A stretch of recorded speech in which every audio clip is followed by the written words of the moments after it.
আমাদের হিন্দু সনাতন ধর্ম অনুযায়ী এমন অনেক প্রকার সাধনা আছে যা অনেক সময় মানুষ পার্থিব বস্তু লাভের জন্য অথবা আধ্যাত্মিক লাভের জন্য করে থাকে। এই সাধনা মূলত 4 প্রকার হয়: তন্ত্র সাধনা, মন্ত্র সাধনা, যন্ত্র সাধনা এবং যোগ সাধনা। এই 4 প্রকার সাধনার মধ্যে সবচেয়ে বড় হলো তন্ত্র সাধনা। তন্ত্র এই শব্দটা তনু শব্দ থেকে এসেছে।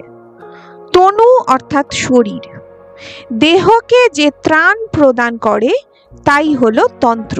তাই তন্ত্র আর আমাদের দেহ খুব গভীরভাবে সম্পর্কিত। তন্ত্র অনুযায়ী আমরা আমাদের দেহে থাকি। আমাদের এই পার্থিব শরীর আমাদের জীবনের সব কার্যকলাপের একটা কেন্দ্র। তাই সাধনার মাধ্যমে এই শরীরকে কোনো অপশক্তি থেকে দূরে রাখা এবং শরীরকে সেই অলৌকিক ক্ষমতা প্রদান করা যাতে সেই শরীর আধ্যাত্মিকভাবে নিজেকে তৃপ্ত করতে পারে, এটাই হলো তন্ত্রের মূল উদ্দেশ্য। কিন্তু আমরা সাধারণ মানুষরা তন্ত্র কথাটা শুনলেই ভয় পাই। অনেকেই ভাবি তান্ত্রিক মানেই অঘরী বা তন্ত্র মানেই অপবিদ্যা। আবার অনেকে এটাও ভাবে যে তন্ত্র মানেই মদ, মাংস, সম্ভোগ এইসব। বন্ধুরা, এইসব ভাবনা সম্পূর্ণভাবে ভুল। এমন বেশ কিছু মানুষ আছে যারা তন্ত্রের অপব্যবহার করে, খারাপভাবে তার শক্তিকে ব্যবহার করে মানুষের ক্ষতি করে বা কোনো তন্ত্রজ্ঞান ছাড়াই শুধু মিথ্যে বলে অর্থ উপার্জন করে এই তন্ত্রের নামে। তাই এদের জন্য আমাদের মতো সাধারণ মানুষের মনে ভয় ঢুকে গেছে তন্ত্রবিদ্যা নিয়ে। কিন্তু আমি তোমাদের জানিয়ে রাখি যে এই তন্ত্র সাধনা এমন এক মহৎ সাধনা যা শুধু হিন্দু ধর্মেই নয়, বৌদ্ধ ও জৈন ধর্মেও এই তন্ত্র সাধনার প্রচলন আছে। এই তন্ত্র সাধনাই সাধকের মোক্ষ লাভের উপায়। এই তন্ত্রশাস্ত্রের মূল অথর্ব বেদ থেকে পাওয়া যায়। বারাহী তন্ত্র অনুযায়ী আমাদের ভারতবর্ষে প্রায় 1 লাখেরও বেশি তান্ত্রিক মন্ত্র এবং শ্লোক আছে। বহু প্রাচীন তান্ত্রিক পুঁথি আজ বিলুপ্ত।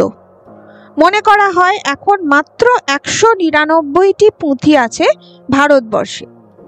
শুধু ভারতবর্ষে নয়, চীন, মঙ্গোলিয়া, কম্বোডিয়া এরকম অনেক দেশে বহু প্রাচীন যুগ থেকেই কিন্তু তন্ত্র চর্চা করা হয়। তন্ত্রে এমন কিছু বিদ্যা আছে যাকে বলা হয় গুহ্য বিদ্যা। এই গুহ্য বিদ্যা গোপন রাখতে হয়। একমাত্র সাধকই এই বিদ্যার ব্যাপারে জানতে পারেন। এই রকম ভাবে তন্ত্রে সম্মোহন, ইন্দ্রজাল, পড়া অপরা এই ধরনের বিদ্যার উল্লেখ আছে। শুধু তাই নয়, তন্ত্রের মাধ্যমে বশীকরণ, মোহন, বিদ্বেষণ, উচাটন, স্তম্ভন এই ধরনের ক্রিয়াও করা হয়ে থাকে। তবে তান্ত্রিক পুঁথিতে এই সব ক্রিয়া একজন সাধককে তার মোক্ষ লাভের পথ দেখাবার জন্য ব্যবহার করার কথা বলা হয়েছে, মানুষের ভালো কাজে ব্যবহার করার কথা বলা হয়েছে। এইসব বিদ্যার মাধ্যমে একজন তন্ত্র সাধক অনেক ক্ষমতা লাভ করতে পারেন। যেমন ধরো, কারোর ভবিষ্যৎ বা কারোর অতীত দেখে ফেলা, অনেক দূর থেকে কারো সম্পর্কে কিছু জেনে যাওয়া, অথবা নিজে একই সময় একাধিক জায়গায় উপস্থিত থাকা ইত্যাদি। এবার আসি তন্ত্রের উৎপত্তির কথায়। তন্ত্রের উৎপত্তি বা জন্ম স্বয়ং দেবী মহামায়া আদি শক্তির থেকে। তাই বৃহৎ তন্ত্র অনুসারে যেরকম ভাবে পর্বতের মধ্যে হিমালয় শ্রেষ্ঠ, নদীর মধ্যে গঙ্গা শ্রেষ্ঠ, বৃক্ষের মধ্যে অশ্বত্থ শ্রেষ্ঠ, যেভাবে দেবতাদের মধ্যে বিষ্ণু শ্রেষ্ঠ এবং দেবীদের মধ্যে মহামায়া শ্রেষ্ঠ, ঠিক সেইভাবেই সাধন পথের মধ্যে তন্ত্র সাধনাই শ্রেষ্ঠ সাধনা। তান্ত্রিক সাধনার মূলত 2টি মার্গ থাকে, বাম মার্গ এবং দক্ষিণ মার্গ।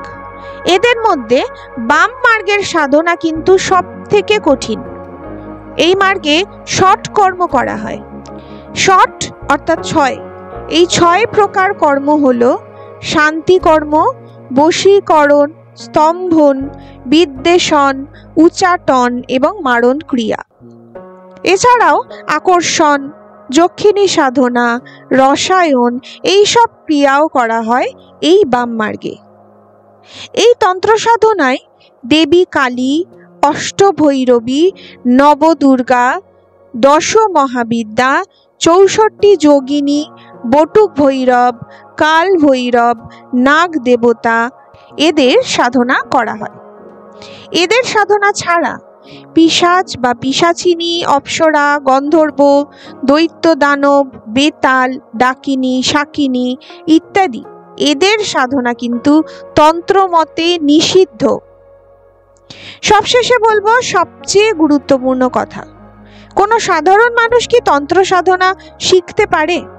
সবার আগে যে তন্ত্র সাধনা করবে তাকে নিশ্চিত হতে হবে যে সে কেন এই সাধনা শিখতে চায় বা করতে চায়। দেখো, তন্ত্র কাকে বলে, তন্ত্র সাধনার প্রকারভেদ ইত্যাদি তথ্যগুলো কিন্তু আমরা কোনো তন্ত্রের বই থেকেই জানতে পারি, কিন্তু তন্ত্র সাধনা কোনো গুরু ছাড়া কিন্তু সম্ভব নয়।